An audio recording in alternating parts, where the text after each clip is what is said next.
DK Shivakumar versus HD Kumaraswamy. Karnataka ರಾಜ್ಯ ಈ ಮದಗಜ್ಜಗಳ ಯುದ್ಧಕ್ಕೆ ಹಲವು ಬಾರಿ ಸಾಕ್ಷಿಯಾಗಿದೆ. ಡಿಕೆಶಿ ಸಿಎಂ ಆಗುವುದರೊಂದಿಗೆ ಶಕ್ತಿ ಕೇಂದ್ರಗಳ ಎದೆಗುಂದದ ಕಾಳಗ ಈಗ ಮಗ್ಗಲು ಬದಲಿಸಿದೆ. ಆದರೆ ಇದರ ಹಿಂದೆ ಏನೆಲ್ಲ ನಡೆದಿದೆ? ಇಲ್ಲಿದೆ ಈ ರಣಕಲಿಗಳ ಕದನದ ಕಿರುನೋಟ.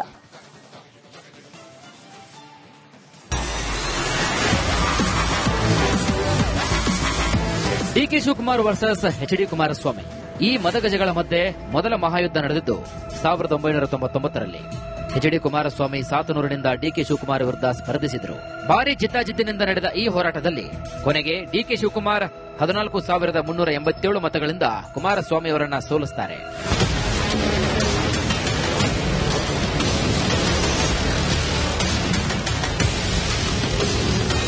ಆದರೆ ಕುಮಾರಸ್ವಾಮಿಯನ್ನ ಸೋಲಿಸಿದ ಖುಷಿ ಡಿಕೆ ಶಿವಕುಮಾರ್ಗೆ ಹೆಚ್ಚು ದಿನ ಉಳಿಯಲಿಲ್ಲ.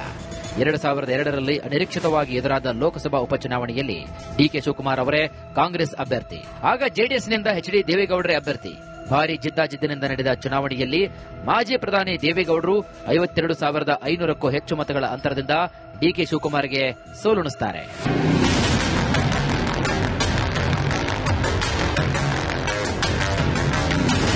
2004ರ ಲೋಕಸಭಾ ಚುನಾವಣೆ ಎದುರಾಯಿತು.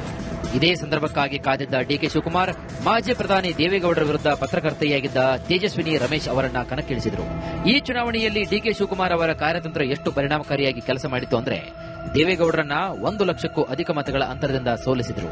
ಹೀಗೆ ಓರ್ವ ಮಹಿಳೆಯನ್ನ ನಿಲ್ಲಿಸಿ ಮಾಜಿ ಪ್ರಧಾನಮಂತ್ರಿಯನ್ನೇ ಸೋಲಿಸಿ ಸೇಡು ತೀರಿಸಿಕೊಂಡಿದ್ರು ಡಿಕೆ ಶಿವಕುಮಾರ್.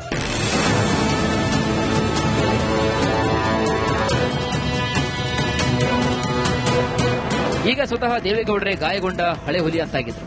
2004ರ ಲೋಕಸಭಾ ಚುನಾವಣೆಯ ಜೊತೆಗೆ ನಡೆದಿರುವಂತಹ ವಿಧಾನಸಭಾ ಚುನಾವಣೆಯ ಫಲಿತಾಂಶದ ಪರಿಣಾಮ ರಾಜ್ಯದಲ್ಲಿ ಅತಂತ್ರ ವಿಧಾನಸಭೆ ಕೂಡ ನಿರ್ಮಾಣವಾಗಿತ್ತು. ಈ ಸ್ಥಿತಿಯಲ್ಲಿ ಕಾಂಗ್ರೆಸ್ ಹಾಗೂ ಜೆಡಿಎಸ್ ಒಗ್ಗೂಡಿ ಸಮ್ಮಿಶ್ರ ಸರ್ಕಾರ ರಚಿಸಿದವು. ಆಗ ದೇವೇಗೌಡರು ಕಾಂಗ್ರೆಸ್ ಹೈಕಮಾಂಡ್ಗೆ ಒತ್ತಾಯ ಮಾಡಿ ಡಿಕೆ ಶಿವಕುಮಾರ್ ಅವರು ಸಚಿವರಾಗದಂತೆ ನೋಡಿಕೊಂಡರು.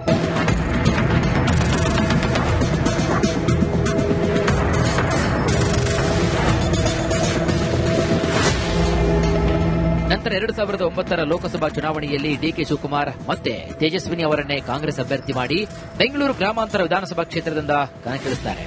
ಆಗ ಜೆಡಿಎಸ್ನಿಂದ ಕಣಕ್ಕಿಳಿದಿದ್ದು ಸ್ವತಃ ಎಚ್ಡಿ ಕುಮಾರಸ್ವಾಮಿ. ತಂದೆಯ ಸೋಲಿನ ಸೇಡನ್ನ 1,30,000ಕ್ಕೂ ಅಧಿಕ ಮತಗಳ ಅಂತರದಿಂದ ಗೆಲ್ಲುವ ಮೂಲಕ ಕುಮಾರಸ್ವಾಮಿ ತೀರಿಸಿಕೊಂಡರು.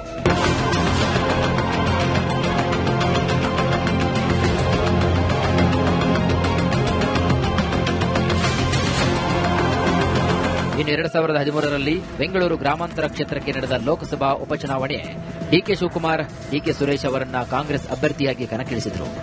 ಆಗ ಕುಮಾರಸ್ವಾಮಿ ತಮ್ಮ ಪತ್ನಿ ಅನಿತಾ ಕುಮಾರಸ್ವಾಮಿ ಅವರನ್ನ ಜೆಡಿಎಸ್ ಹಾಗೂ ಬಿಜೆಪಿಯ ಮೈತ್ರಿ ಅಭ್ಯರ್ಥಿಯಾಗಿ ಕಣಕ್ಕಿಳಿಸಿದರು. ಈ ಚುನಾವಣೆಯಲ್ಲಿ ಮತ್ತೆ ಕುಮಾರಸ್ವಾಮಿ ಕುಟುಂಬಕ್ಕೆ ಸೋಲಿನ ರುಚಿ ತೋರಿಸಿದ್ರು ಡಿಕೆ ಬ್ರದರ್ಸ್. ಬರೋಬ್ಬರಿ 1,37,000 ಮತಗಳಿಂದ ಅನಿತಾ ಕುಮಾರಸ್ವಾಮಿಯನ್ನ ಡಿಕೆ ಸುರೇಶ್ ಸೋಲಿಸುತ್ತಾರೆ.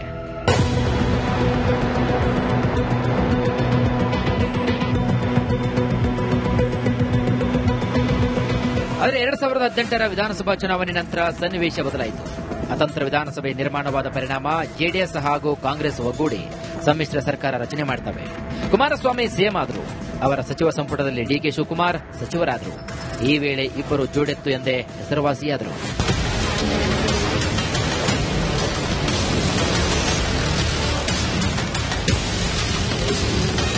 ಎರಡು 2018ರಲ್ಲಿ ಕುಮಾರಸ್ವಾಮಿ ರಾಮನಗರ ಹಾಗೂ ಚನ್ನಪಟ್ಟಣ ಎರಡೂ ಕ್ಷೇತ್ರಗಳಲ್ಲಿ ಸ್ಪರ್ಧಿಸಿ ಗೆಲ್ತಾರೆ. ಆಗ ಕುಮಾರಸ್ವಾಮಿ ಸಿಎಂ ಆದ ನಂತರ ಚನ್ನಪಟ್ಟಣ ಕ್ಷೇತ್ರವನ್ನು ಉಳಿಸಿಕೊಂಡರು. ರಾಮನಗರ ವಿಧಾನಸಭಾ ಕ್ಷೇತ್ರದ ಶಾಸಕ ಸ್ಥಾನಕ್ಕೆ ರಾಜೀನಾಮೆ ನೀಡುತ್ತಾರೆ. ಆಗ ಎದುರಾದ ಉಪಚುನಾವಣೆಯಲ್ಲಿ ಕುಮಾರಸ್ವಾಮಿ ಹಾಗೂ ಡಿಕೆ ಶಿವಕುಮಾರ್ ಒಗ್ಗೂಡಿದ ಕಾರಣ ಮೈತ್ರಿ ಅಭ್ಯರ್ಥಿ ಅನಿತಾ ಕುಮಾರಸ್ವಾಮಿ 1 ಲಕ್ಷಕ್ಕೂ ಹೆಚ್ಚು ಮತಗಳಿಂದ ದಿಗ್ವಿಜಯನ್ನ ಸಾಧಿಸುತ್ತಾರೆ. ಲೋಕಸಭಾ ಚುನಾವಣೆ ವೇಳೆ ಬೆಂಗಳೂರು ಗ್ರಾಮಾಂತರ ಕ್ಷೇತ್ರದಿಂದ ಮೈತ್ರಿ ಅಭ್ಯರ್ಥಿಯಾಗಿ ಸ್ಪರ್ಧಿಸಿದ ಡಿಕೆ ಸುರೇಶ್ ಅವರು 2,06,000 ಮತಗಳ ಅಂತರದಿಂದ ಗೆಲ್ತಾರೆ.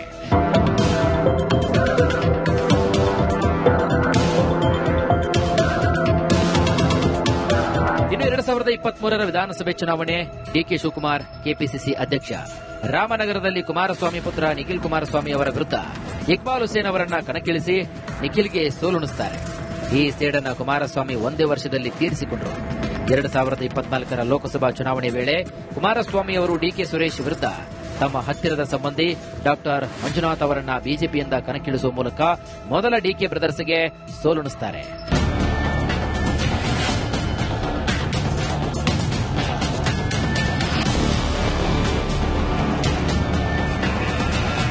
ಆದರೆ ಡಿಕೆ ಶಿವಕುಮಾರ್ ಕೂಡ ಈ ಬಾಕಿ ಬಹಳ ದಿನ ಇಟ್ಕೊಳ್ಳದೆ ಚುಕ್ತಾ ಮಾಡ್ತಾರೆ ನೋಡಿ.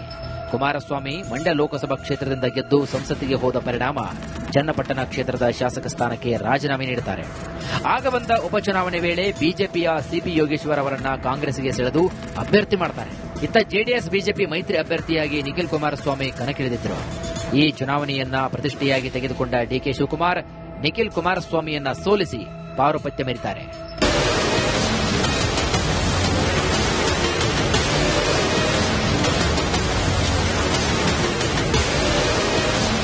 ಹೀಗೆ ಚುನಾವಣಾ ರಾಜಕಾರಣದಲ್ಲಿ ದೇವೇಗೌಡರ ಕುಟುಂಬ ವರ್ಸಸ್ ಡಿಕೆ ಬ್ರದರ್ಸ್ ಹೋರಾಟ ನಡೆದೇ ಇದೆ.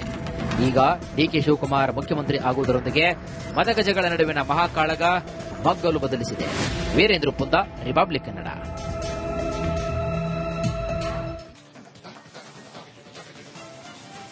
ಡಿಕೆ ಶಿವಕುಮಾರ್ ಮತ್ತು ಅವರಿಗಿರುವಂತಹ ದೈವ ಭಕ್ತಿಯನ್ನ ಪ್ರತ್ಯೇಕವಾಗಿ ನೋಡೋದಕ್ಕೆ ಸಾಧ್ಯನಾ? ದೇಶದ ವಿವಿಧ ಶಕ್ತಿಪೀಠಗಳಿಗೆ, ದೇಗುಲಗಳಿಗೆ ಸನ್ಯಾಸಿ ಸಂತರನ್ನ ಅವರು ಪದೇ ಪದೇ ಭೇಟಿ ಮಾಡೋದು ಗುಟ್ಟೇನಾಗಿಲ್ಲ.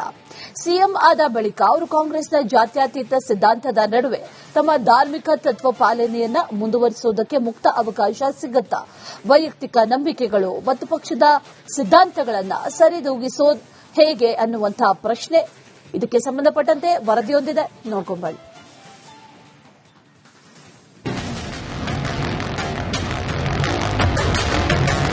ಇನ್ನೆರಡು ದಿನಗಳಲ್ಲಿ ಕರ್ನಾಟಕದ ನೂತನ ಸಿಎಂ ಆಗಲು ಸಜ್ಜಾಗಿರುವಂತಹ ಡಿಕೆ ಶಿವಕುಮಾರ್ ಪರಮ ದೈವ ಭಕ್ತರು ಅನ್ನೋದು ಎಲ್ಲರಿಗೂ ಗೊತ್ತಿರುವಂತಹ ಸಂಗತಿ.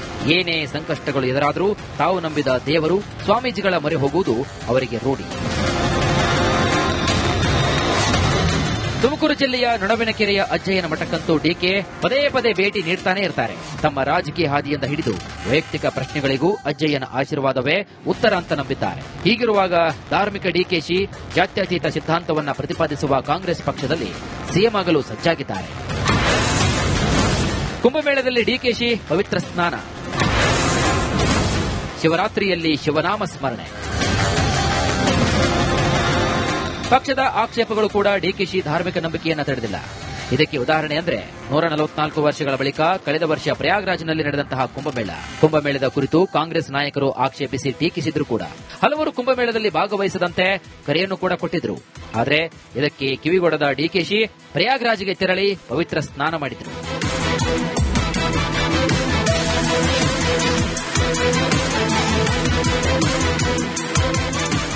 ಡಿಕೆ ಶಿವಕುಮಾರ್ ಪತ್ನಿ